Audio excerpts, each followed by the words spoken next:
Entonces,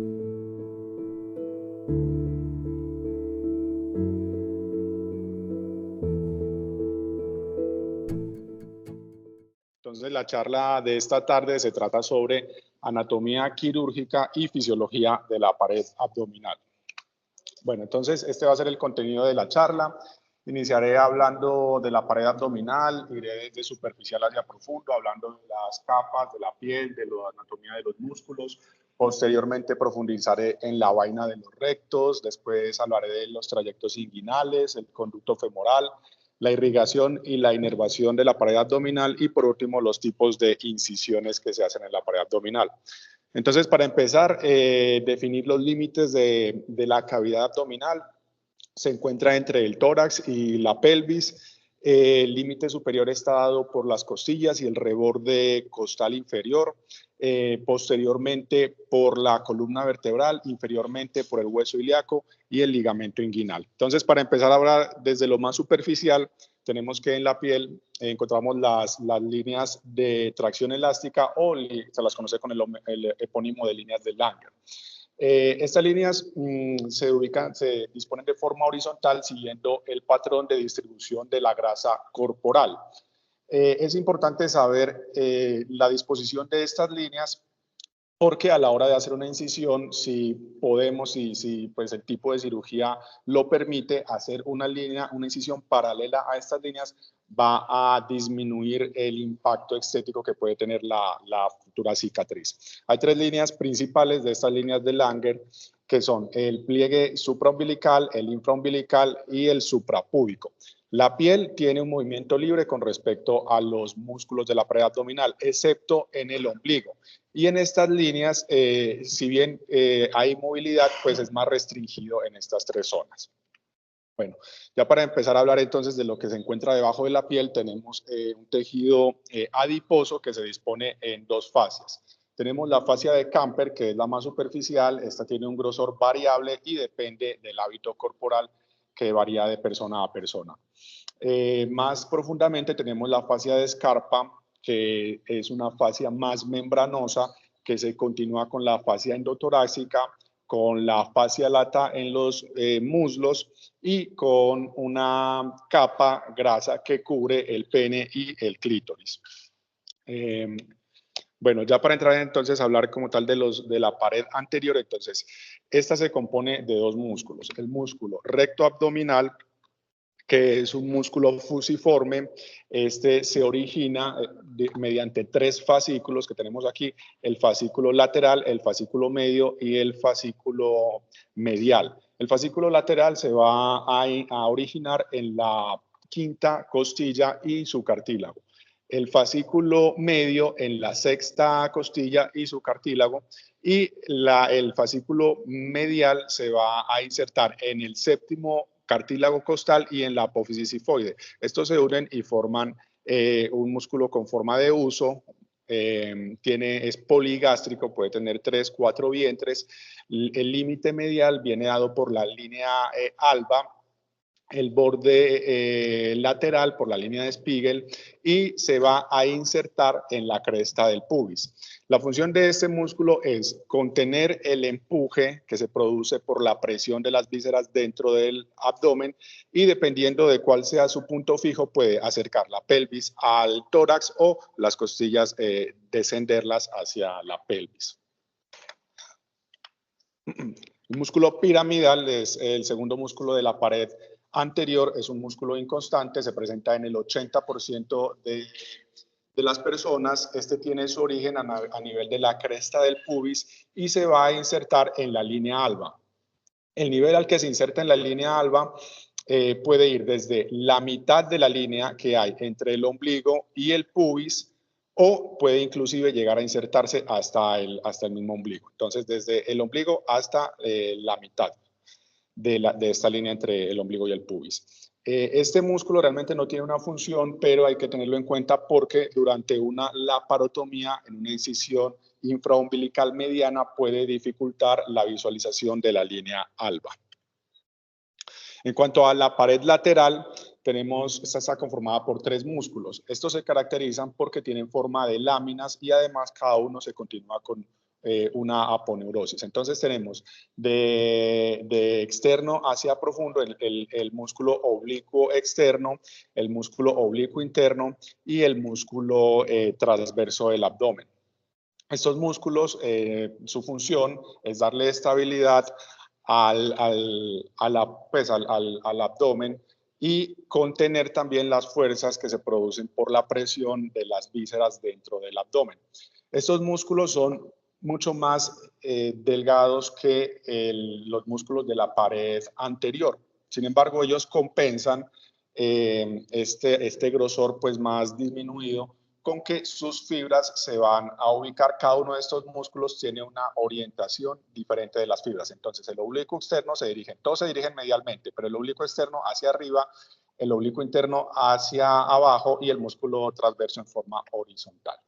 Entonces, el músculo oblicuo externo se va a originar en las últimas 7 costillas, en el borde inferior de estas.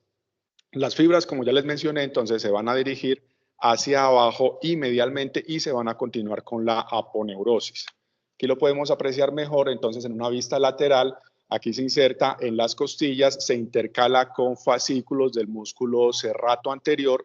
Las fibras más posteriores se van a dirigir casi que verticalmente y se van a insertar en los 2/3 anteriores en el labio externo de la cresta ilíaca. Las demás fibras se van a continuar con la aponeurosis. Esta aponeurosis llega hasta la línea de Spiegel y de ahí va a conformar con la vaina de los rectos con los demás músculos oblicuos y con el transverso.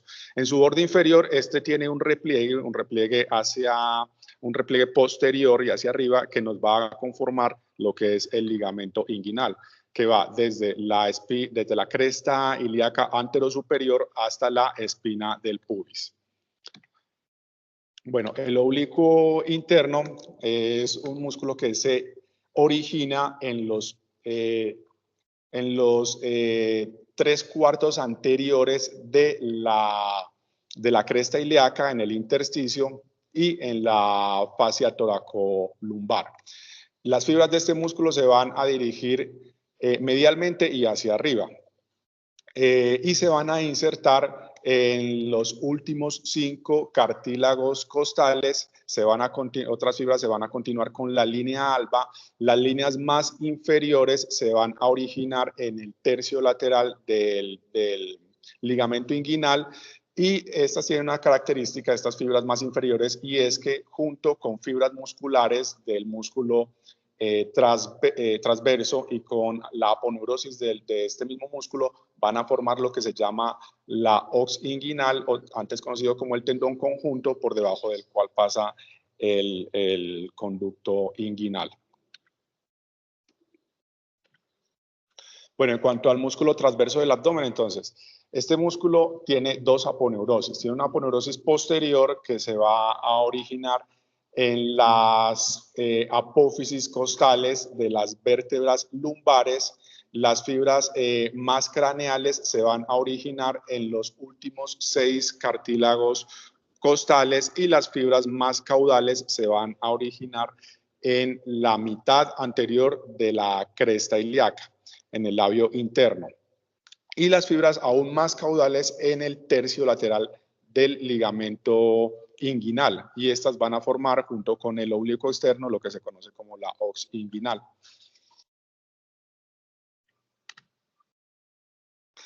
Entonces, las fibras más inferiores de este músculo junto con las del oblicuo interno también van a dar origen a las fibras del músculo cremaster, que pasa por el ligamento inguinal hacia el escroto y rodea los componentes del cordón espermático. Bueno, para hablar entonces de la pared posterior del abdomen, entonces esta está conformada por 3 músculos, básicamente. Entonces, el músculo cuadrado lumbar, que se origina en la cresta ilíaca, y el ligamento iliolumbar se va a insertar por medio de fascículos en las apófisis costales de las 4 o de las 5 vértebras lumbares y en el borde inferior de la costilla número 12. El músculo iliosoas está conformado por dos músculos en realidad. Este de color verde que ven aquí, que es el músculo ilíaco, es un músculo que se origina en la fosa ilíaca, sus fibras se dirigen hacia abajo, pasan por debajo del ligamento inguinal y se van a insertar junto con las fibras del músculo psoas mayor en el trocánter menor del fémur. Este músculo psoas mayor se origina en la cara lateral de los cuerpos de las vértebras lumbares y de la vértebra torácica número 12. Bueno, entonces ya para hablar de la vaina de los rectos y de su correlación con las hernias de Spiegel, entonces aquí tenemos un corte en el plano horizontal de la pared abdominal. Este corte se hizo por encima de la unión del tercio proximal con los 2 tercios distales de la línea alba infraumbilical. Entonces, desde este punto hacia arriba, la disposición de las vainas de los rectos es la siguiente. Tiene una vaina anterior y una vaina posterior. La vaina anterior está compuesta por la aponeurosis de este músculo que es el oblicuo externo y por la lámina anterior de la aponeurosis del oblicuo menor. Mientras que la vaina posterior está conformada por la aponeurosis del transverso y la lámina posterior de la aponeurosis del oblicuo menor. Por detrás de esta vaina de los rectos encontramos la fascia transversalis. Posterior a la fascia transversalis encontramos aquí la grasa preperitoneal y esta última capa que ya sería el peritoneo. Entre la cara posterior del músculo recto y la vaina posterior discurren los vasos epigástricos inferiores. Si se realiza un corte en el plano horizontal por debajo de este punto, entonces encontraremos que la disposición de la vaina de los rectos cambia. Las 3 aponeurosis de estos músculos se van por delante de los músculos rectos, o sea, tiene una vaina anterior pero no posterior. Entonces, detrás de la cara posterior del músculo recto, lo que encontramos es la fascia transversalis, detrás la grasa preperitoneal y ya después el peritoneo. Entonces, ya cuando correlacionamos la disposición de estas vainas de los rectos con las hernias de Spiegel, encontramos primero que la línea de Spiegel va desde la punta de la 9ª costilla hasta la espina del pubis. Hay una zona débil que se le conoce como cinturón de Spiegel en esta línea, que está comprendida entre una línea que se proyecta desde la espina ilíaca anterosuperior hacia el ombligo. Se le conoce como cinturón de Spiegel, es el área donde más frecuentemente se presentan las hernias de Spiegel y la teoría es que esta zona es más débil porque aquí se encuentra la línea arqueada, que es el borde inferior de la vaina posterior de los rectos. Por debajo de esta línea, las 3 aponeurosis se van anteriormente al músculo recto y además en esta zona los vasos epigástricos inferiores se hacen un poco más superficiales, atravesando la fascia transversalis. Aquí van por detrás de la fascia transversales, aquí están anteriores. Entonces se cree que por la presencia de esta línea arcuata y por la digamos, superficialización de estos vasos que penetran aquí, es que esta zona es más débil y es donde más frecuentemente se producen las hernias de Spiegel, que de por sí son poco frecuentes. Aquí tenemos otras zonas en las cuales también hay una debilidad de la pared muscular, de la pared abdominal, y donde se pueden presentar hernias. Entonces, aquí tenemos el orificio miopectíneo o de Fouchard que está por debajo de la hoz inguinal y por encima del ligamento de Cooper o ligamento pectíneo. Entonces, en esta zona hay 3 puntos por los cuales se pueden aparecer las hernias. Primero, tenemos esta área que está lateral a los vasos epigástricos que es el área que corresponde al anillo inguinal profundo, por donde se pueden producir las hernias indirectas. Acá tenemos este otro punto que queda medial a los vasos epigástricos, que es por donde se producen las hernias directas, y más inferior a estos puntos, más precisamente inferior al ligamento inguinal, tenemos el anillo crural, que es donde se producen las hernias crurales. Esta es una vista anterior y esta es una vista posterior, o sea, como se vería pues por una laparoscopia. Entonces aquí tenemos que esta área número 1, la de la hernia inguinal, aquí tenemos el anillo inguinal profundo y es por aquí por donde protruye pues las asas o la grasa que se hernia. Y aquí tenemos el área 2, esto corresponde a la aponeurosis del músculo transverso del abdomen. Esta área débil es por donde protruyen las hernias directas, y bueno, acá abajo tenemos el anillo crural, que está debajo del ligamento inguinal, lateral al ligamento de Gimbernard o ligamento lacunar, y está medial a los vasos femorales. Aquí tenemos entonces cómo se verían las hernias. Aquí tenemos las hernias de la línea media, la hernia umbilical, la hernia epigástrica, las más frecuentes, la hernia de Spiegel a nivel de la línea semilunar en el cinturón de Spiegel, la hernia inguinal un poco más superior, y la hernia femoral. Bueno, entonces ya para profundizar en cuanto al trayecto del conducto inguinal, entonces, aquí tenemos el conducto inguinal por el cual pasa el cordón espermático. Aquí vemos cómo se han separado las láminas de los músculos oblicuos y del transverso para poderlo ver mejor. Entonces, para entender cómo es que se forma este conducto, entonces, debemos tener en cuenta que este vendría representando un testículo en la vida intrauterina. Entonces estos están dentro de la cavidad abdominal. A medida que se va desarrollando, estos atraviesan la pared abdominal, forman dos anillos, lo que sería el anillo inguinal profundo, el anillo inguinal superficial, y cuando el testículo atraviesa la pared abdominal, él va arrastrando ciertas estructuras de esta pared. Entonces atraviesa la aponeurosis del oblicuo externo, el tendón conjunto, que está conformado por fibras musculares, y por las aponeurosis del transverso y del oblicuo interno, y la fascia transversales y el peritoneo.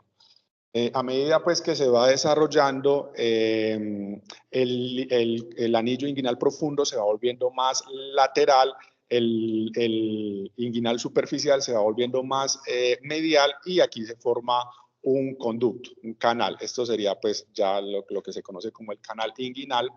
Entonces,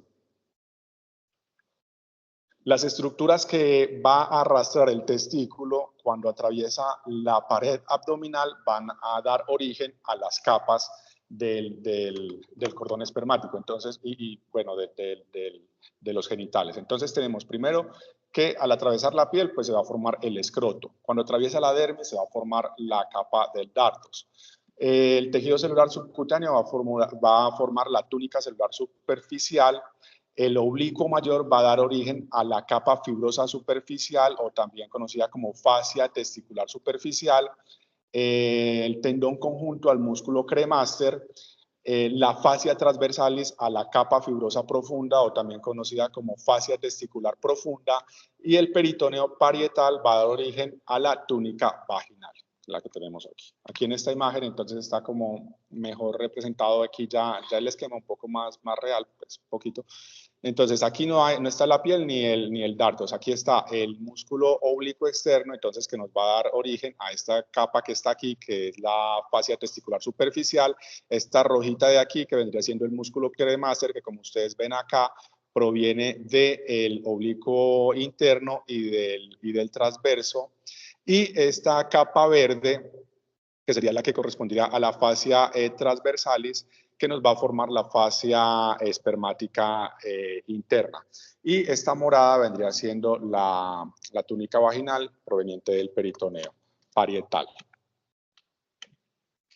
Entonces, este conducto tiene unos límites. Entonces tenemos el límite anterior, que está conformado en su parte más lateral por la aponeurosis del oblicuo externo y además por fibras del oblicuo menor. Entonces aquí podemos ver el oblicuo menor y la fascia del oblicuo externo. Aquí están pues ya como resaltadas para que vean. Entonces en la parte más lateral el oblicuo interno ayuda a formar la pared anterior. Después este músculo pasa por encima del canal inguinal y ayudará a conformar el techo del conducto inguinal.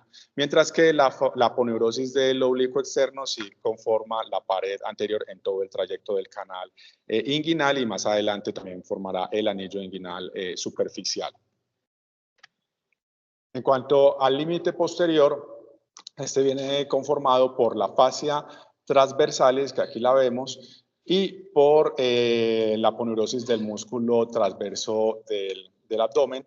Aquí vemos entonces que en la parte más lateral, la pared posterior está formada por estos dos músculos, pero este músculo que es el transverso del abdomen también va a ayudar a formar el techo. Entonces aquí lo vamos a resaltar entonces lo que conforma la pared anterior. Aquí la fascia transversalis y la aponeurosis del transverso. Bueno, en cuanto al límite superior, como ya lo había mencionado, entonces lo van a conformar fibras del oblicuo interno, que es este, y del transverso del abdomen. Aquí lo podemos ver. Y finalmente, el límite inferior de este conducto inguinal viene dado por el repliegue de la aponeurosis del oblicuo externo que va a formar lo que se denomina el conducto inguinal. Ya lo vimos. Bueno, entonces para hablar ahora del trayecto femoral y de la correlación anatómica con las hernias femorales, entonces aquí tenemos la anatomía de este conducto. Este se encuentra por debajo del ligamento inguinal y se divide en dos lagunas, una laguna muscular y una laguna vascular, las cuales están divididas por la cintilla iliopectínea, que es esta estructura que se ve aquí, que está originada en la fascia del ilíaco y que va desde el ligamento inguinal hasta el ligamento pectíneo. Entonces, por esta laguna muscular van a pasar las fibras del músculo iliosoas, el nervio femoral y el nervio femoral cutáneo lateral. Medial a esta cintilla iliopectínea, entonces encontramos lo que es la laguna vascular, en las cuales encontraremos la arteria femoral, la vena femoral y el conducto femoral. Entonces, este conducto femoral está limitado lateralmente por un tracto fibroso que lo separa de la vena femoral, medialmente por esta estructura que es el ligamento lacunar, superior y anterior por lo que sería el ligamento inguinal, e inferior por el ligamento pectíneo. El ligamento pectíneo es un repliegue de periósteo que se ubica en la cresta pectínea del pubis. Aquí podemos pues ver como más didácticamente cómo se conforma estos conductos. Entonces aquí tenemos lo que vendría siendo el anillo femoral, que es por donde se producen las hernias femorales o crurales. Por este conducto pasan vasos linfáticos profundos. Se cree que la función que tiene este conducto es permitir que en los casos en los cuales se haya aumentado el retorno venoso de los miembros inferiores, se pueda la vena femoral dilatar, aprovechando aquí este espacio, y aumentar el retorno venoso. O en los casos en los cuales hay una presión intraabdominal que también dificulta el retorno venoso, entonces permite que la vena se dilate y pueda pues mejorar ese retorno.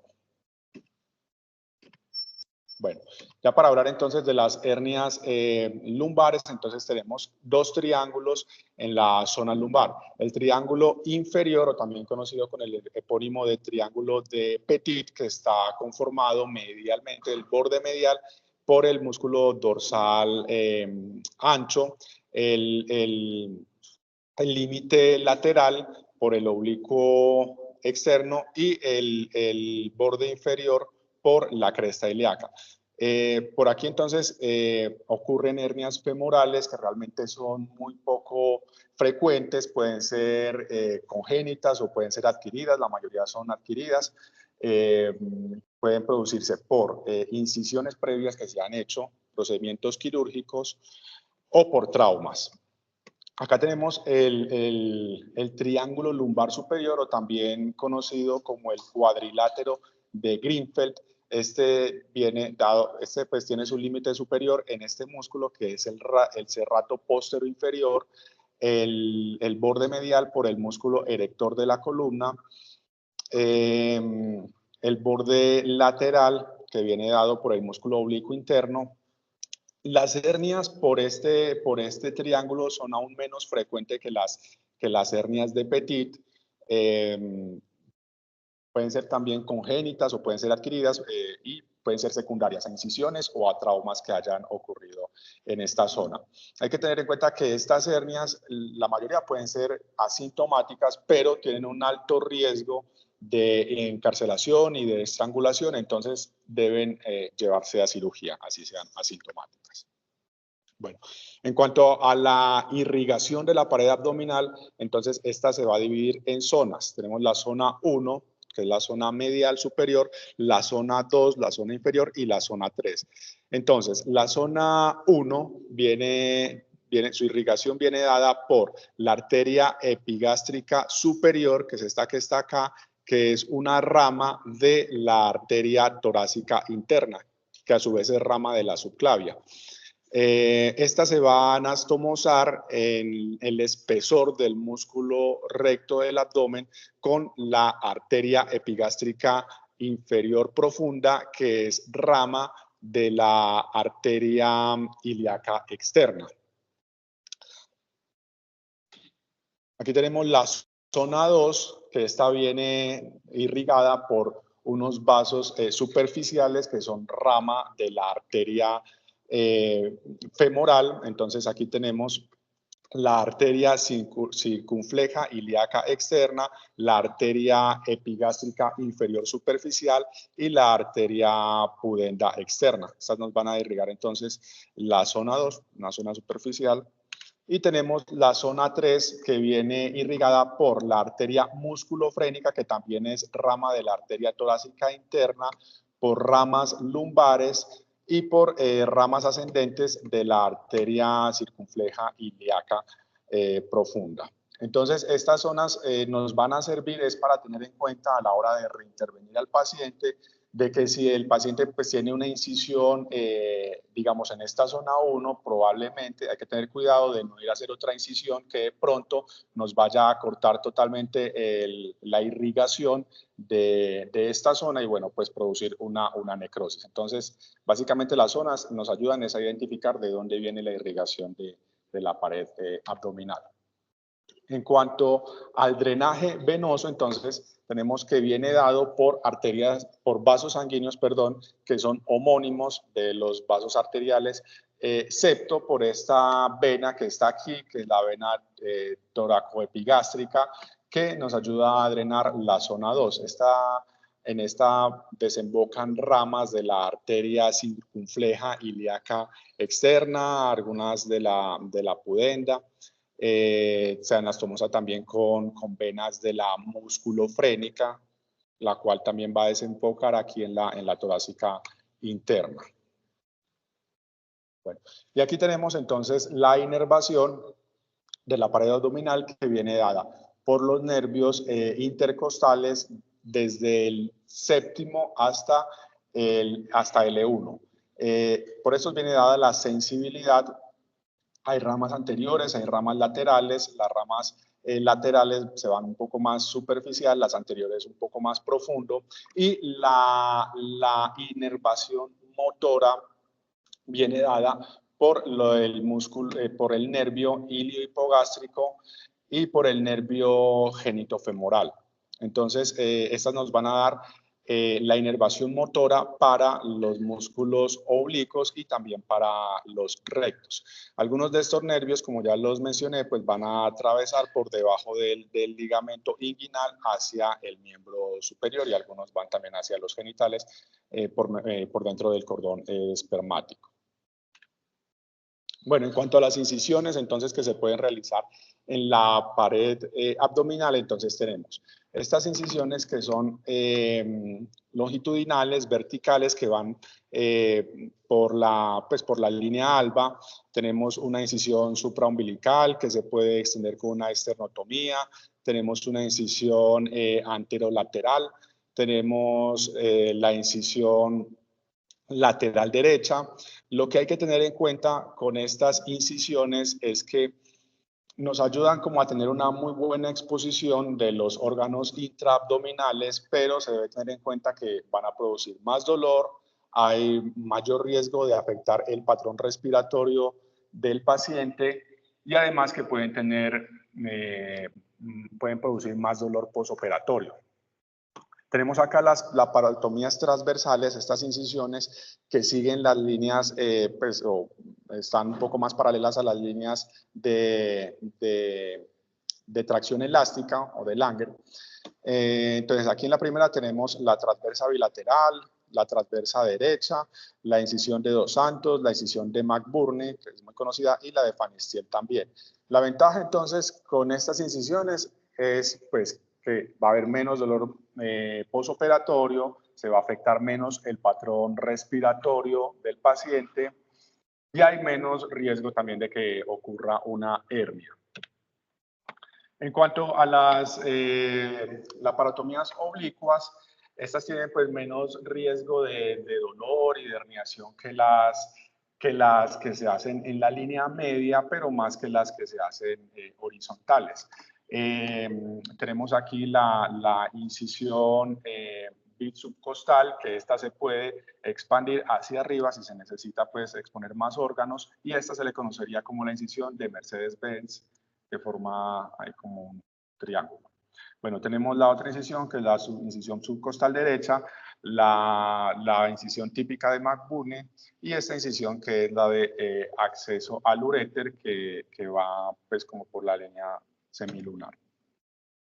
Bueno, para recordar entonces en cuanto a esta incisión, pues que es una de las que más usamos, que es la de McBurney, entonces esta se forma entre la unión, pues en un punto que es atravesado perpendicularmente por una línea. Este punto corresponde a la unión del tercio lateral con los dos tercios mediales en una línea que va desde la cresta ilíaca anterosuperior hasta el ombligo. Bueno, eso es todo. Muchas gracias.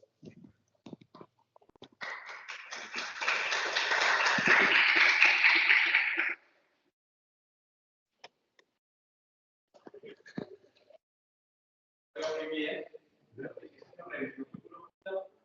¿Cuál fue el problema que mezclaste todo?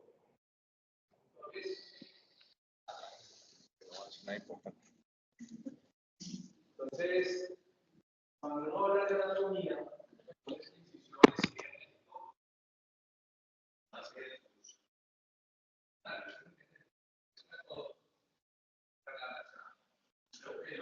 lo que quieran buscar,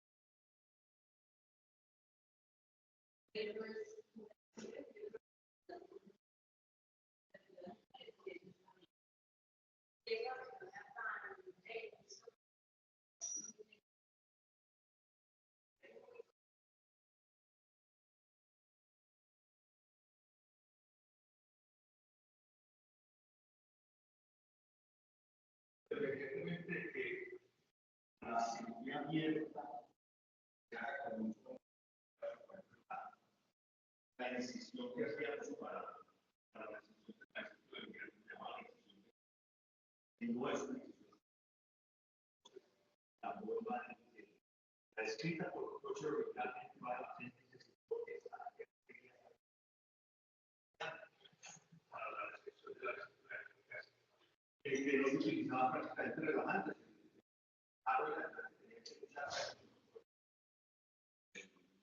El paciente, porque no había problema. Pero volviendo al tema de que la cirugía pues abierta, cada vez es menor, cada vez menos se hacen las incisiones de Marconi, la incisión de Marconi. La escuela colombiana prácticamente a la escuela de Marconi, algunas clínicas de Bogotá, algunos cirujanos entrenados que hacen incisiones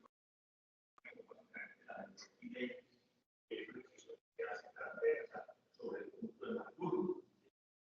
Y las otras instrucciones para otros abordajes, pues, la de, obviamente, la anatomía por eso, cirugía de único no solo, y a la laparoscópica, sino con la ayuda de los. Es importante para el cirujano que conozca la anatomía, bien la anatomía de la pared abdominal, precisamente pues porque en algún momento puede requerirse una cirugía abierta.